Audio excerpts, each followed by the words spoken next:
guys, and welcome to Trucking Along with Kiersey. That's me. I am still stuck here at this JBS plant, so I had time to record, and I figured that I'll do a 3-part series on teaming. One is team training, one is teaming as a rookie, and this one is my team training story.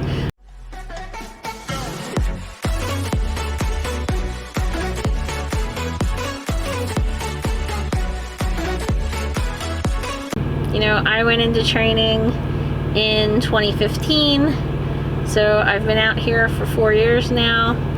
I had a trainer who I was trained in a manual transmission. Her truck was a little bit older than mine, and every once in a while she would say things like, "Why are you grinding my gears?" And I'd look at her and say, "Why are you a trainer if you don't expect to have somebody grind your gears?" And we got along for the most part.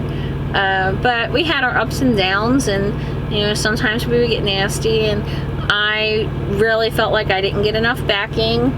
I should have demanded more backing practice, but I was really exhausted. Training and teaming is exhausting, and I just kind of went with the flow until she put me on her best friend's truck because she decided to go on vacation, and I couldn't afford to do that. So she was going on vacation for 3 weeks. She put me on her best friend's truck, and he would scream at me constantly, and he wouldn't let me back up. And then when I would back up, he would scream at me, and I would scream back because I'm from Jersey, and I'm going to tell you to go screw yourself, and I'm not going to take it. So one day I'm driving in a construction zone on I-65 in Indiana, and it's got Jersey barriers in each side. The lanes are shifting, and I'm on a slant like this, right? And over the radio, it's a 55 zone, and I'm doing 50, and over the CV comes, "Hey Prime, you know you can do 55 here." And I got back and I said, "Hey jerk, you know I can do 45 here too, so keep talking and let's see how that works out for you, because you'll be stuck behind me." Well, the trainer jumps up and starts screaming at me, "You can't say that to him, he'll chase you down and he'll grab you out of the truck and beat your ass," and you know, I'm going on and on and on. And I was like, "No he won't, because it's your truck. And I hate you, so I'll pay him to beat you. How about that?" You know, and am I saying that that was the right thing to do? No, but, you know, I wasn't gonna, I stood up for myself, let's put it that way. And I was gonna be a crybaby and run back and say, "Oh, he was mean to me." You know, it didn't happen that way. But there were things even from him that I learned, and you can learn from trainers that aren't good. And you know, some other things did happen with that man that I don't want to discuss, but I will say this: when I did bring to Prime's attention something that was really, really bad, egregious situation, they took care of things. They really handled things. I found out that Prime is a company that when you bring problems to their attention, even if it's a small thing, they go in and look into it, and they look to see how things could be fixed. And I'm talking even just regular feedback. When I decided to start training, I made up a 25-page training manual for my students, and I just happened to give it to my fleet manager, and I said to him, "Look, you know, this is what I made up, so if you have new drivers, feel free to give it out to them." Well, he thought it was amazing, and he passed it around to all these other fleet managers, and they kept adding to it, and the next thing you know, they were using it as part of the curriculum in Prime's training. So they take feedback, they care about us, and I didn't feel that Prime didn't hear me or wasn't concerned about me. My training was very long. My first trainer, she wasn't bad. She just didn't let me back up. I learned a lot from her. I learned, you know, all the Qualcomm and dealing with the customers and doing the atlas and the pre-planning and you know, the trip planning and things like that. I did learn a lot from her. She taught me about pre-tripping the trailers, the reefers. We have certain features on our reefers that we have to do. So there were days that I was crying to my brother on the phone, "I can't do this anymore, I want to come home awesome, and there were other days I'm like, oh man, this is so awesome, and I'm getting paid for this. This is crazy. I'm getting paid to drive all over the country. And my trainer, she would like run us hard for a couple weeks and then drop me off in the terminal for a week and then pick me back up and run me hard for a couple weeks, and it was like highs and lows and highs and lows, and you know, I think essentially she's a really good person. I won't say anything bad about her. Her friend was quite different, and as far as training, I was trained. I knew how to run this truck when I got off the truck. The backing is what really had me terrified, and you know, I just had to keep practicing. When I got out into the truck stops, I had to keep backing up, and I had to keep practicing. And when I met my fleet manager, when I upgraded, I told him, I was like, I'm terrified of backing up, you know. And it felt like I was almost being dismissed because they are so used to hearing that. The dispatchers are so used to hearing that, and for us that can be a little frustrating because we're like, but you don't understand, you're giving me the keys to this truck and I don't know what to do. And it's like, you do actually know what to do, you just, it doesn't click in your head yet. And the truth of the matter is, when it comes to backing, which is the scariest part, it's going to take you 6 months to figure it out.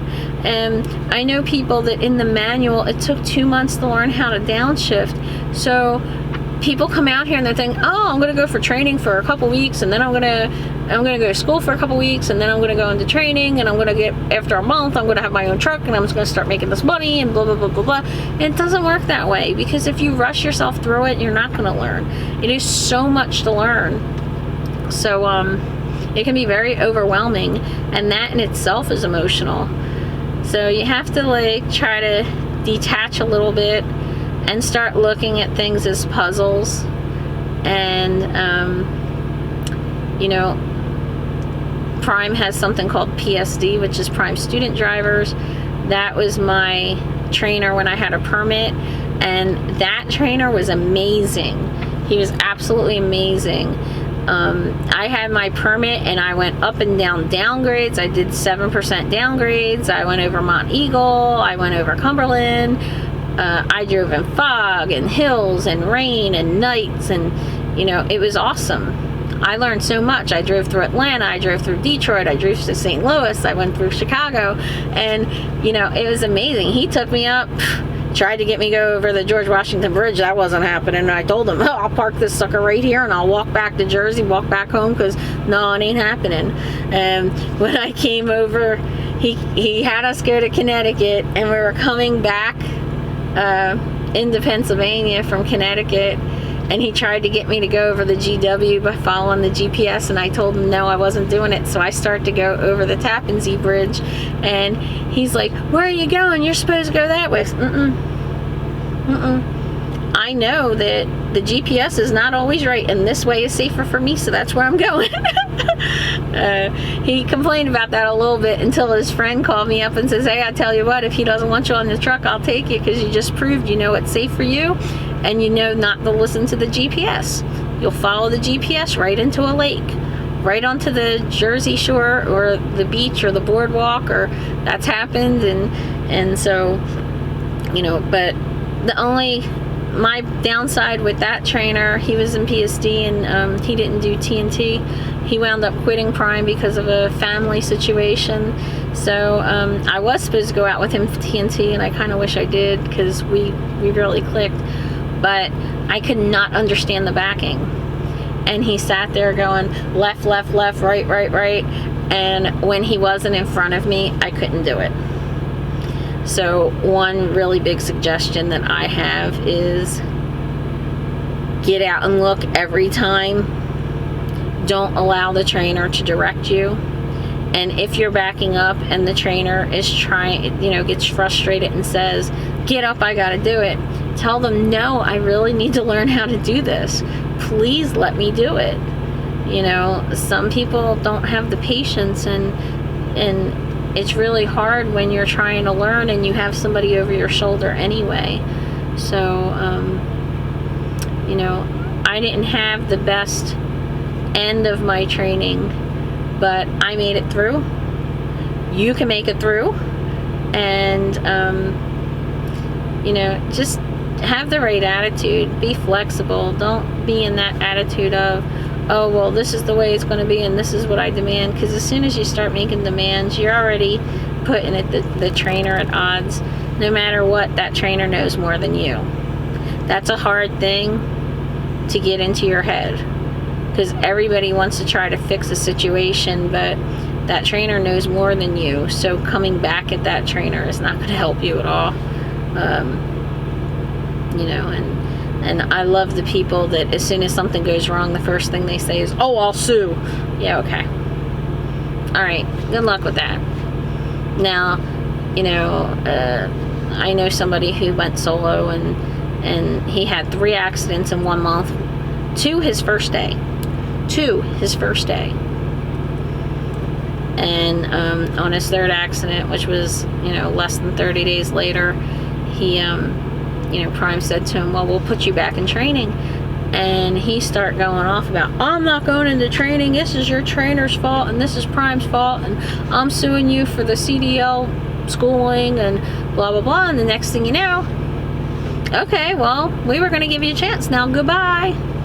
So look at your training situation as a continuation of your interview. This is a job. This isn't for fun. This isn't to go travel the country. This is a job, and you need to learn how to do this job, because this is a 75-foot long, 80,000-pound killing machine. It's a killing machine, and you have to have respect for this. And you really should respect anybody who's out here doing this every day and not having accidents and not delivering, you know, late. Like, I don't normally watch YouTubers, truckers, but I was watching one yesterday, and he was going on and on and on about how he was late and it was his dispatch's fault because he didn't get the message and whatever. But I've been out here for 4 years and I've never been late. Not for anything that was my fault. You know, weather latenesses, they don't count. If the load came in late to me, that doesn't count. The customer, you know, Prime will change the appointment time. There's never been a time where I've been late. Even there was one time where I woke up late, I didn't feel well, and I woke up late. And by doing that, I gave my fleet manager 24 hours advance notice that I wasn't going to be able to make it. And guess what? I drove 650 miles that day, and then at the end of the day, I knew exactly where I was parking, and he had somebody meet me. So, problems get fixed. Problems get fixed, but you have to communicate, and you have to be flexible, and you have to understand that the world is not going to jump for you. So get over it. You know, your trainer's not going to jump for you. And regardless of whether you like that person or not, they know a lot more about this than you. And, you know, a smart trainer will also know that their own learning isn't done. I'll be out here 20 years and I'll still be learning. I learn something new every day. So, and that doesn't mean that I can't learn from a student. If you tell me something that I didn't know, of course, I'll take it and run with it and tell other people. So, that's just a little bit of the background of how my training went. And, I'll probably do another video about my testing, because that was a whole different issue in itself. So I hope that gives people encouragement. So if there's anything that you want to know or talk about or have us, you know, have me do a video on, then let me know. But I hope you like and comment and subscribe. And down below, type I survived. I think I did that on the other video too, but I survived training. Because not everybody does. 95% of people that start trucking, they quit their first year. And most of them don't even make it through training. And part of it is that they think the teaming or they think the training scenario is what trucking really is, and it's not. It's just the essentials that you need to know before you get out there on your own. And a lot of it is go, go, go, go, go. Whereas when you're solo, it's more calm. Like, look, this is already the 3rd or 4th video that I recorded today. And because I'm sitting in a customer waiting for a load. And I knew the load wasn't going to be done until 8 o'clock tonight. But I had time. So I figured I'd come talk to you guys. So, hopefully I answered some questions for you. I hope I didn't make anybody nervous or scared. I hope to see you out here trucking along. So thanks for watching and have a great day. See you next time. Bye.